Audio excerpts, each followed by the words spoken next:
Ce programme vous est proposé par les éjaculateurs précoces. Et voilà!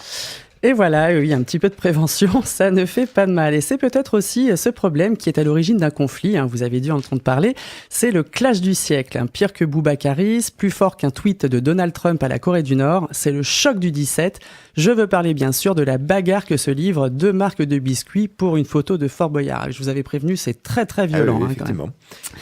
Alors pour faire simple, d'un côté nous avons Twix droit qui met du beurre dans la fabrication de ses galettes et de l'autre Twix gauche qui lui fabrique des galettes en y mettant du beurre. Deux concepts fort différents, vous en conviendrez. Ces deux fabricants travaillent pourtant dans le même secteur. Et cerise sur le gâteau, utilisent tous deux comme packaging pour leurs biscuits le Fort Boyard de Fort Boyard quoi. Alors vous me direz, c'est pas de la tarte cette histoire. En effet.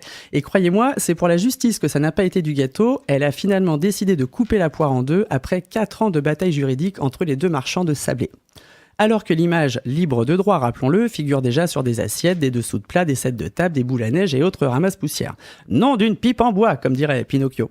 Des histoires comme ça, moi, ça me laisse baba. Surtout que des représentations de Fort Boyard, il en existe quand même plusieurs. Une photo du père Fouras, par exemple, ça marche très bien pour un paquet de galettes au beurre. Pour les personnes qui veulent réduire leur consommation de sucre, c'est dissuasif. Un peu comme pour les paquets de cigarettes. Parce que le père Fouras, c'est quand même une référence. Il était là bien avant Gandalf et Dumbledore. Mais après Capitaine Caverne, j'ai vérifié quand même. Et puis, pour aller au bout du truc, ce qui aurait pu être bien aussi, ça aurait été de mettre, pourquoi pas, une énigme pour ouvrir la boîte à gâteaux. Mon premier est en émail. Mon deuxième est un poisson.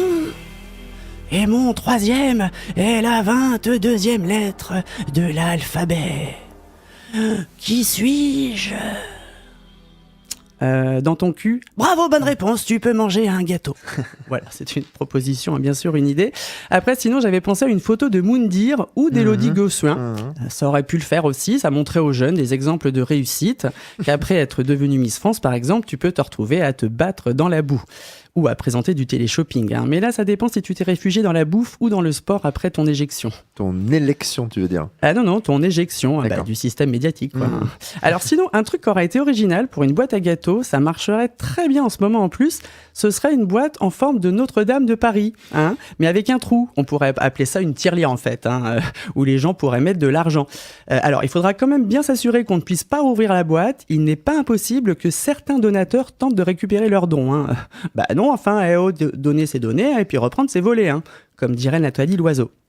Quoi qu'il en soit, la question que je me pose est la suivante. Était-il nécessaire de faire tout un plat de cette histoire ?